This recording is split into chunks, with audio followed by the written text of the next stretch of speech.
3 bases américaines viennent tout simplement de cesser d'exister. Pas endommagées, pas affaiblies, pas temporairement hors ligne.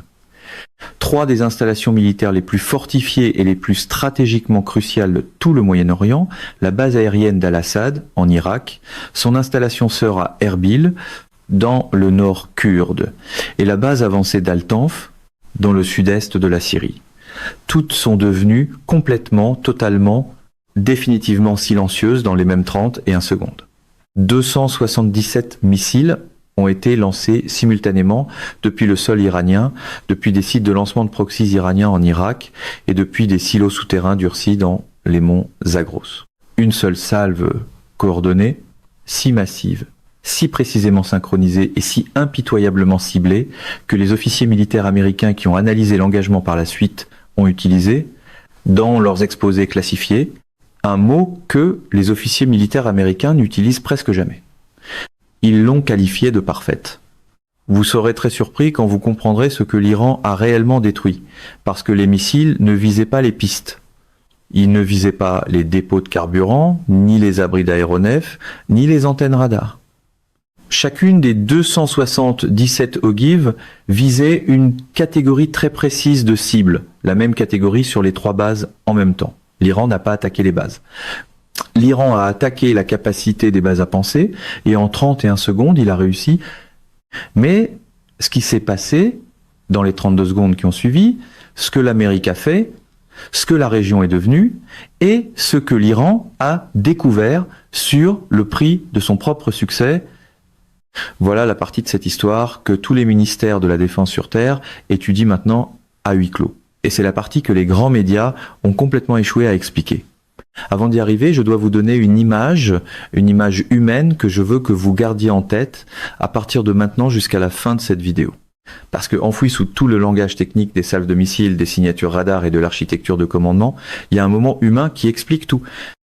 Imaginez un sergent de 26 ans, mécanicien du parc automobile à la base aérienne d'Al-Assad, dans l'ouest de l'Irak. Il n'est pas dans un centre de commandement, il n'est pas derrière une console radar. Il est sous un Humvee à 3 heures du matin en train de remplacer un différentiel. Parce que c'est ce que font les mécaniciens du parc automobile à 3 heures du matin dans les bases avancées du désert irakien. Il sent le sol trembler 17 fois en 30 et 1 seconde. Puis tout devient complètement silencieux. Ensuite, il rampe hors de dessous, le Humvee se lève et réalise que toutes les lumières de la base, les lumières de chaque bâtiment, de chaque piste, de chaque tour, se sont éteintes simultanément.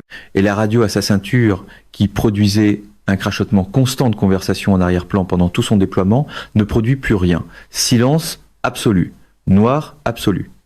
Il ne sait pas encore ce qui s'est passé, mais il sait, avec la certitude particulière de quelqu'un qui a passé assez de temps en zone de combat pour reconnaître la texture précise des événements catastrophiques, que quelque chose a changé de façon permanente. Il a raison.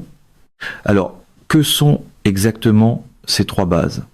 Et pourquoi l'Iran, après des années d'attaques par proxys, après des années de harcèlement calibré, après des années à rester prudemment sous le seuil qui déclencherait une réponse militaire américaine complète, a-t-il décidé de franchir complètement ce seuil et de frapper les 3 simultanément avec tout ce qu'il avait ? La réponse ne commence pas dans une salle de guerre du CGRI. Elle commence avec une carte et avec une réalité stratégique qui a défini la puissance militaire américaine au Moyen-Orient pendant 25 ans. Regardez la géographie. La base aérienne d'Al-Assad se trouve dans la province d'Al-Anbar, dans l'ouest de l'Irak. 17 000 carrés d'infrastructures militaires durcies, la 2e plus grande base aérienne d'Irak, abritant les aéronefs qui fournissent l'appui aérien rapproché aux forces américaines et alliées dans tout le théâtre occidental. Elle a survécu à la première frappe de missiles iraniens de janvier 2020, lorsque l'Iran a tiré des missiles balistiques contre elle en représailles à l'assassinat de Qassem Soleimani. Et surtout, dans un détail qui a défini la pensée stratégique iranienne pour les 5 années suivantes, l'Iran avait choisi d'avertir l'Irak à l'avance afin que les Américains puissent se mettre à l'abri, produisant 0 mort américaine. Cette retenue était un choix délibéré, un message Nous aurions pu les tuer, nous avons choisi de ne pas le faire. La base aérienne d'Erbil, dans le nord kurde, est différente par sa nature, mais tout aussi irremplaçable par sa fonction. C'est le centre des opérations de renseignement américaines dans le nord de l'Irak, le nord-est de la Syrie et les territoires contrôlés par les Kurdes. Les avions de surveillance qui suivent les transferts d'armes iraniens vers le Hezbollah, les drones qui surveillent les mouvements de la force Al-Quds du CGRI de la Syrie vers le Liban, les plateformes de renseignement d'origine électromagnétique qui interceptent les communications dans tout l'arc nord du réseau d'influence iranien. Tout cela passe par Erbil. La garnison d'Al-Tanf, dans le sud-est de la Syrie, est la plus petite des trois. Environ 200 militaires américains à tout moment, mais sa position stratégique en fait probablement la plus importante. Al-Tanf se trouve exactement à l'intersection géographique du triangle frontalier Syrie-Irak-Jordanie, directement sur le corridor terrestre que l'Iran utilise pour déplacer des armes, des combattants et de l'argent depuis le territoire iranien, à travers l'Irak, à travers la Syrie, jusqu'au Hezbollah, au Liban. La présence américaine à Al-Tanf est l'obstacle physique au milieu de la plus importante ligne d'approvisionnement stratégique de l'Iran. Retirer Al-Tanf et le corridor terrestre s'ouvre complètement. Les armes circulent librement. Le Hezbollah se réarme à un rythme qui modifie tout l'équilibre militaire du Levant. L'Iran veut retirer Al-Tanf de l'équation depuis une décennie, il l'a harcelé avec des tirs de roquettes par proxys, il a fait pression sur Bagdad pour exiger le retrait américain. Il a essayé tous les outils de l'arsenal de la zone grise pour rendre Al-Tanf intenable. Rien n'a fonctionné. Et donc, le matin où le Conseil suprême de sécurité nationale de l'Iran a autorisé l'opération Fath al-Mobin, un nom tiré d'un verset coranique signifiant victoire claire. Le plan de ciblage des 277 missiles a été construit autour d'un seul objectif opérationnel. Ne pas détruire les bases. Détruire ce qui rend les bases dangereuses. Maintenant, comprenons ce que l'Iran a ciblé à l'intérieur de chaque base. Parce que cette logique de ciblage est l'élément le plus sophistiqué de toute l'opération et l'élément qui révèle à quel point l'Iran a complètement changé son approche stratégique depuis les années qui ont suivi 2020. En janvier 2020, l'Iran a tiré des missiles balistiques contre Al-Assad et les a dirigés vers les pistes, les abris d'aéronefs et des terrains dégagés. Le message était politique. La précision était délibérément limitée.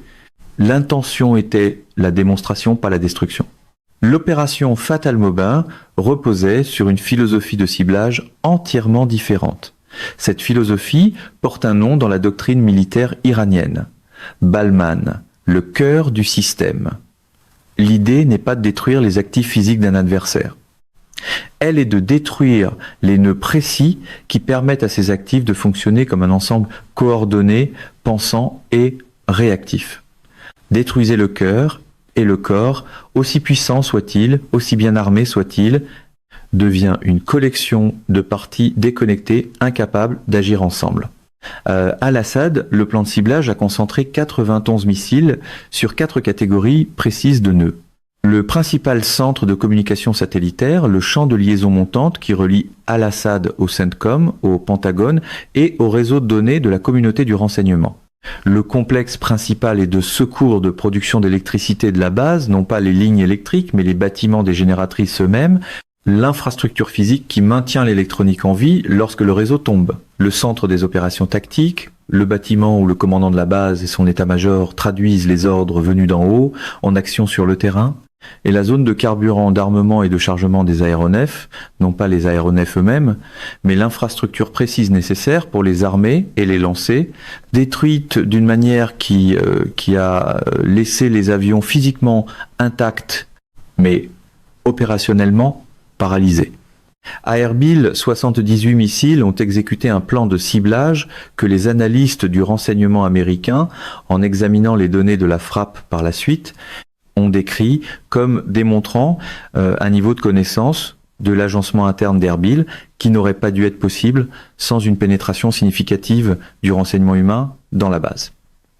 Les hangars des avions de surveillance ont été frappés non pas sur la ligne de vol où se trouvent les appareils, mais dans les installations de maintenance et de traitement des capteurs où leur production de renseignements est analysée et transmise.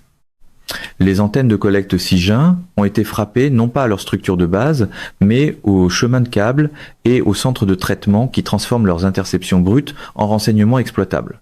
Le résultat, ce sont des bases où les plateformes de collecte étaient physiquement intactes, les avions encore sur le tarmac, les antennes encore debout, mais où l'infrastructure qui rend leur production utile avait été complètement détruite. Le message intégré dans cette logique de ciblage était délibéré et précis. Nous connaissons votre agencement. Nous connaissons vos systèmes. Nous savons quel bâtiment précis frapper pour laisser votre équipement debout, mais faire disparaître votre capacité. Nous étions à l'intérieur de votre périmètre, non pas avec des missiles, mais avec du renseignement, depuis plus longtemps que vous ne le pensiez. À Altanf, 108 missiles ont exécuté le plan de ciblage le plus simple et le plus brutal des trois. Altanf est petite. Il n'y a pas d'architecture interne complexe à désactiver chirurgicalement. Le plan de ciblage à Altanf n'était pas chirurgical. Il était total, 108 missiles contre une garnison de 200 personnes dans un avant-poste désertique. Lorsque la salve a été terminée, il n'y avait plus de garnison d'Altanf. Les structures physiques étaient en ruine, la mission était terminée, le corridor terrestre était ouvert. Maintenant, je dois vous faire traverser ces 30 et 1 seconde elle-même, pas comme un résumé, comme une séquence. Parce que ces 30 et 1 seconde contiennent l'histoire technique la plus importante de la guerre moderne. L'histoire de ce qui se passe lorsque l'architecture de défense antimissile la plus coûteuse, la plus sophistiquée et la plus étagée de l'histoire des conflits humains rencontre une salve calibrée avec une compréhension mathématique précise de ses limites exactes.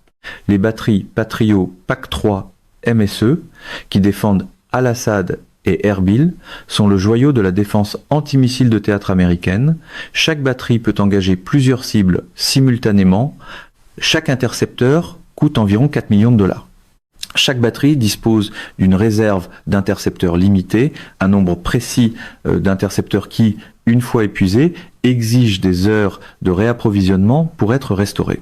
Les planificateurs iraniens connaissaient chacun de ces chiffres, ils connaissaient le nombre de batteries Patriot sur chaque base, ils connaissaient la capacité de cette réserve dans chaque batterie, ils connaissaient le délai minimal d'engagement, les secondes nécessaires entre la détection d'un missile entrant, le calcul d'une solution d'interception et le lancement d'un intercepteur.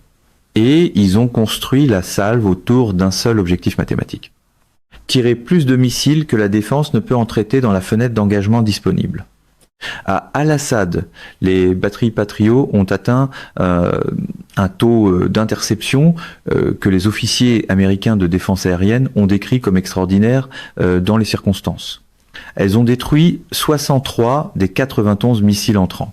63 sous une salve coordonnée de cette densité, depuis autant de vecteurs, mais avec ce niveau de soutien de guerre électronique qui brouillait leur image radar. Un taux d'interception approchant 70% représente un véritable exploit d'ingénierie et de compétences des opérateurs. 28 missiles ont atteint leur cible. Sur ces 28, le centre de communication satellitaire a été frappé par 6 ogives. Le complexe de production d'électricité en a reçu 7. Le centre des opérations tactiques en a reçu 9. La zone de carburant, d'armement et de chargement en a reçu 6. En 30 et 1 secondes, la capacité d'Al-Assad à communiquer avec le monde extérieur, à générer sa propre électricité, à coordonner ses propres opérations et à armer ses propres aéronefs a été détruite simultanément. À Erbil, l'engagement a été plus compressé. La proximité géographique de certains sites de lancement avec Erbil a réduit la fenêtre d'interception disponible sous les paramètres de conception du système. Les batteries Patriot ont engagé avec tout ce qu'elles avaient. Elles ont détruit 44 des 78 missiles entrants. 34 ont atteint leur cible. L'infrastructure de traitement du renseignement, les bâtiments précis qui rendaient utile la production de surveillance et de collecte de signaux d'Erbil, a cessé d'exister en 30 et 1 seconde. Al-Tanf n'avait pas de défense Patriot. C'était une garnison avancée, pas une grande base. Elle avait des systèmes de courte portée contre-roquettes, des unités Phalanx CIWS et des contre-mesures électroniques contre 108 missiles. Ces systèmes n'étaient pas insuffisants. Ils étaient mathématiquement hors jeu. Les mathématiques de l'attaque par saturation ne laissent aucune place à l'héroïsme. 31 secondes. C'est le temps qu'il a fallu à l'Iran pour exécuter la frappe la plus lourde de conséquences contre l'infrastructure militaire américaine depuis l'attaque contre l'USS Cole en 2000. Et c'est là que se termine l'histoire racontée par les médias d'État iraniens. Mais la vraie histoire ne fait que commencer. Maintenant, prenons du recul, parce que les 31 secondes de la frappe ne racontent que le premier chapitre de ce que cette opération a produit. Regardons le monde dans les 72 heures qui ont suivi, pays par pays, décision par décision, parce que c'est là que la pleine conséquence stratégique de l'action iranienne devient visible. Commençons par Bagdad. Parce que la position de l'Irak dans cette histoire est la plus explosive politiquement et la moins discutée. Al-Assad et Erbil sont des bases américaines, mais elles se trouvent sur le sol irakien. Les forces américaines en Irak opèrent dans le cadre d'un accord sur le statut des forces, un cadre juridique négocié avec le gouvernement irakien qui permet la présence militaire américaine. Lorsque l'Iran frappe des bases américaines en Irak, il n'attaque pas seulement les forces américaines. Il démontre au monde entier que le gouvernement irakien ne peut pas ou ne veut pas protéger les installations militaires étrangères sur son propre territoire contre une attaque iranienne. Voilà l'humiliation avec laquelle le Premier ministre irakien Mohamed Shia al-Soudani s'est réveillé le lendemain de la frappe. Et c'est l'humiliation qui définira la politique irakienne pendant des années. Le gouvernement d'al-Soudani a publié une condamnation des frappes, soigneusement formulée, condamnant la violation de la souveraineté irakienne, mais sans nommer l'Iran, sans exiger de compte de l'Iran, sans appeler à des représailles américaines depuis le sol irakien. Cette condamnation était un document politique écrit pour satisfaire plusieurs publics en même temps, et elle n'en a satisfait aucun complètement. L'ambassadrice américaine à Bagdad a transmis un message au bureau d'al-Soudani dans les 4 heures suivant la frappe, un message qui, selon les normes diplomatiques, était extraordinairement direct. Il portait un point central. Si le gouvernement irakien ne peut pas garantir la sécurité des forces américaines sur le sol irakien, les États-Unis prendront les arrangements de sécurité dont ils ont besoin unilatéralement, sans se référer à la permission irakienne ni à la souveraineté irakienne. L'ambassadrice ne proférait pas une menace, elle décrivait une réalité qui était déjà en train de se déployer. Passons maintenant à Israël. Parce que la réponse d'Israël, dans les 12 premières heures suivant la frappe, était le geste que tout le monde voyait venir et dont personne n'a pleinement compris les implications jusqu'à ce qu'il se produise. Israël n'a pas attendu une décision américaine sur les représailles. Dans les 6 heures suivant la fin de la frappe, des F-35 de l'armée de l'air israélienne, partis de la base aérienne de Nevatim dans le désert du Negev, ont frappé 12 installations de stockage d'armes de la force Al-Quds du CGRI en Syrie, pas en Iran. En Syrie, les installations qui abritent les stocks d'armes prépositionnés dans lesquels le Hezbollah puise pendant les périodes d'escalade, les installations qui alimentent le corridor terrestre passant par Al-Tanf. Le corridor que, maintenant que Al-Tanf avait disparu, l'Iran s'attendait à pouvoir utiliser librement. Israël n'a pas demandé la permission à Washington avant de lancer ses frappes. Washington n'a été informé des frappes qu'une fois celles-ci déjà terminées. C'était délibéré. Le message d'Israël à Washington, livré par son ambassadeur, lors d'un appel passé 40 minutes après le retour à la base du dernier avion israélien, était précis et sans adoucissement diplomatique. Nous n'attendons pas.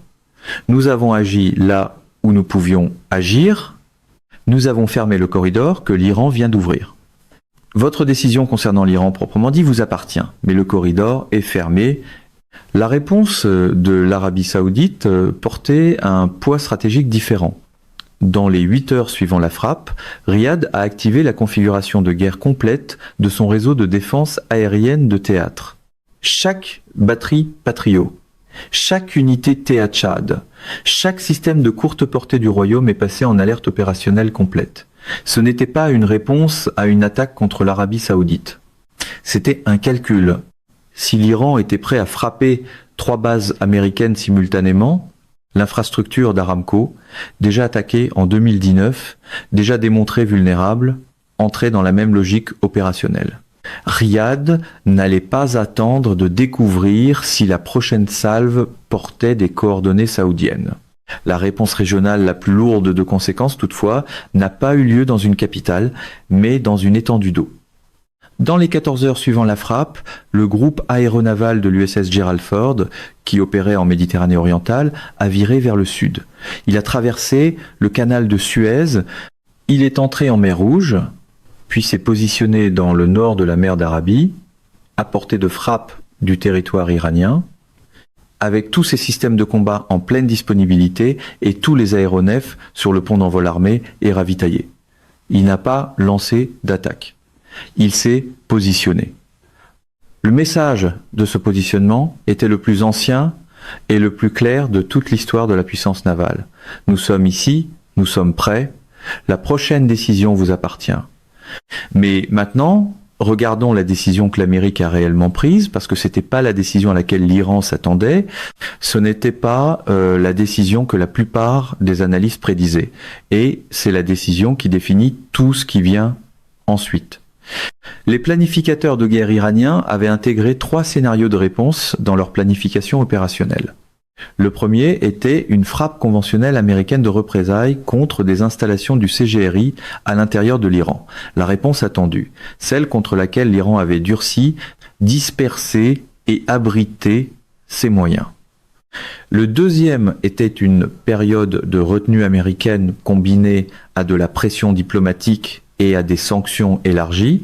Le schéma de 2019, de 2020, de chaque escalade iranienne précédente, que l'Amérique avait fini par absorber sans représailles militaires directes sur le sol iranien. Le troisième était une guerre conventionnelle à grande échelle, le scénario que l'Iran jugeait le moins probable compte tenu des contraintes politiques intérieures américaines et des engagements militaires mondiaux actuels des forces américaines dans le Pacifique et en Europe de l'Est. L'Amérique n'a choisi aucun des 3. Ce que l'Amérique a choisi, c'est quelque chose que les planificateurs de guerre iraniens avaient appelé dans leur document de scénario, l'option 0, l'option qu'ils avaient évaluée à moins de 3% de probabilité d'être sélectionnée, l'option qui exigeait un niveau de pénétration du renseignement dans les réseaux militaires iraniens, un niveau de coordination opérationnelle simultanée entre plusieurs domaines, et un niveau de volonté politique à Washington que les analystes iraniens avaient conclu, selon chaque schéma de comportement américain depuis 2001, inexistant.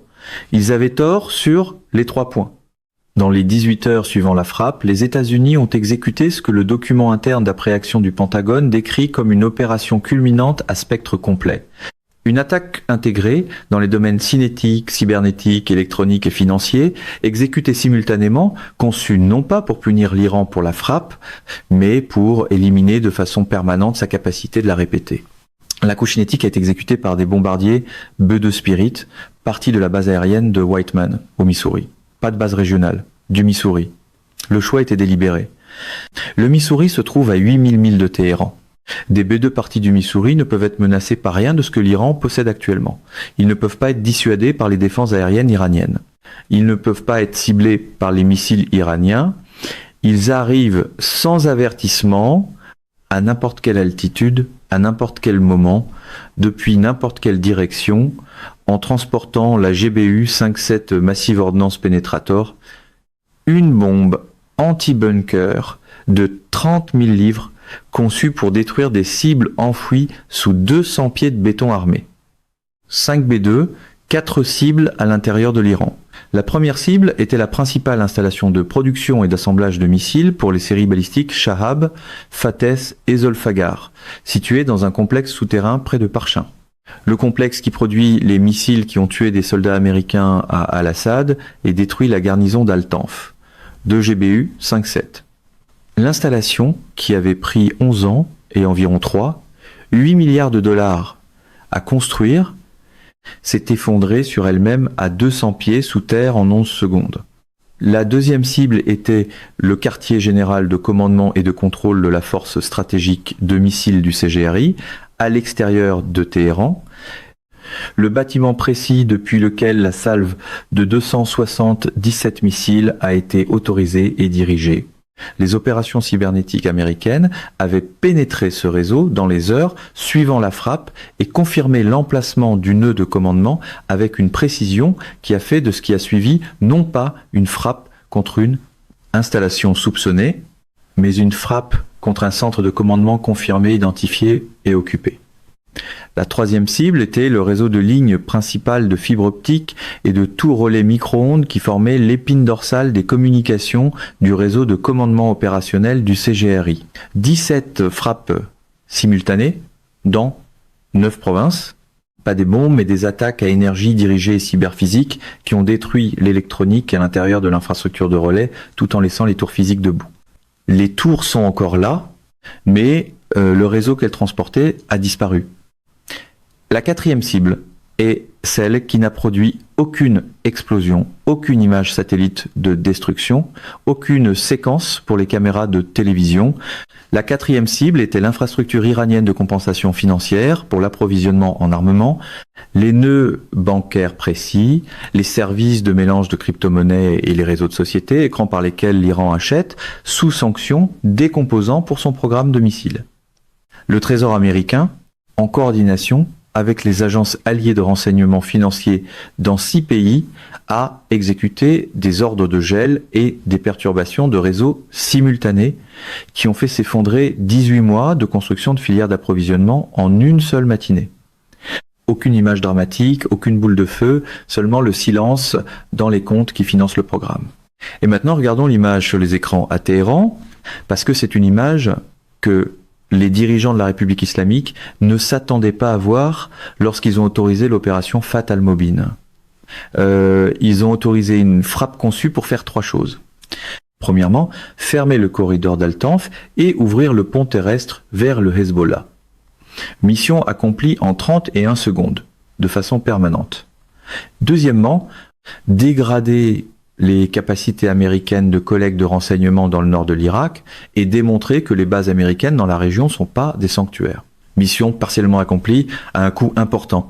Troisièmement, et c'était l'objectif autour duquel toute l'opération était ultimement construite, démontrer au peuple iranien, au proxy de l'Iran et à chaque nation qui observait que la République islamique pouvait absorber la pression militaire et économique américaine maximale et quand même riposter de façon décisive, quand même frapper directement l'Amérique, quand même prouver que 4 décennies de sanctions et d'isolement n'avaient pas brisé la capacité militaire iranienne.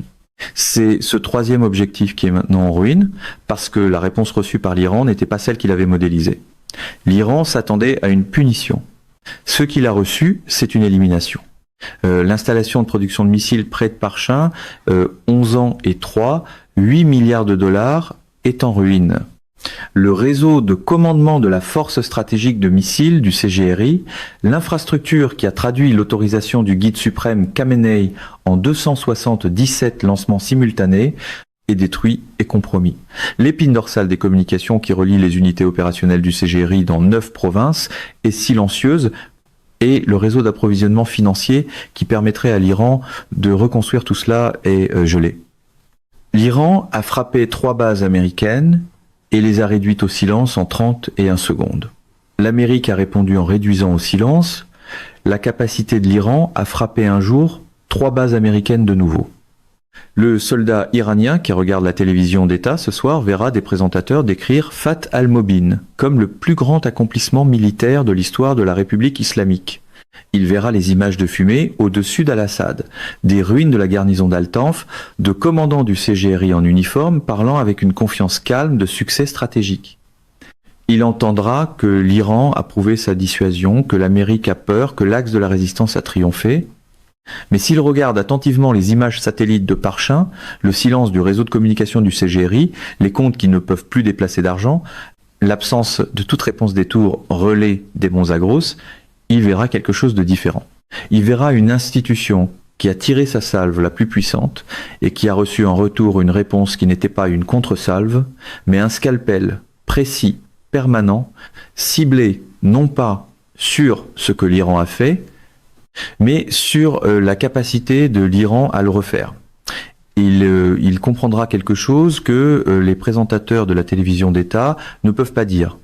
Maintenant, regardons l'image sur les écrans de tous les autres ministères de la Défense qui observent cet engagement, parce que c'est là que réside la conséquence la plus durable de la frappe. Pas dans les décombres du centre de communication d'Al-Assad, pas dans les cratères à Al-Tanf, mais dans les décisions prises en ce moment même, dans des capitales de Pékin à Moscou, d'Ankara à Islamabad.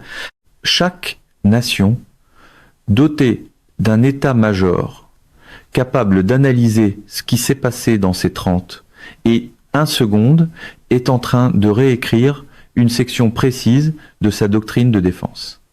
La section qui couvre la vulnérabilité des installations militaires fixes face aux attaques coordonnées par salve de précision. Parce que ce que l'Iran a prouvé en 30 et 1 seconde, peu importe le prix catastrophique payé pour cette preuve, c'est que les bases fixes ne sont plus des sanctuaires. Une salve de missiles suffisamment grande, suffisamment bien ciblée et suffisamment bien synchronisée peut réduire au silence même l'installation militaire américaine la plus durcie et la mieux défendue de la planète, pas de façon permanente, pas complètement, mais assez longtemps. Pendant 31 secondes, pendant la durée d'une paralysie opérationnelle qui crée des conséquences durant des jours, des semaines, et dans le cas de la garnison d'Al-Tanf, de façon permanente. La force des fusées de l'armée populaire de libération chinoise observe. Elle observe avec l'attention technique, avide de données, d'une organisation qui a passé 20 ans à construire sa propre capacité de salve de précision, le DF 2-1D, le DF 26, les IG 12, et à se poser la même question que l'Iran a posée et à laquelle il a répondu. Combien de missiles dirigés vers quel nœud précis, synchronisés pour arriver dans quelle séquence, sont nécessaires pour réduire au silence une installation militaire américaine pendant la durée d'une opération?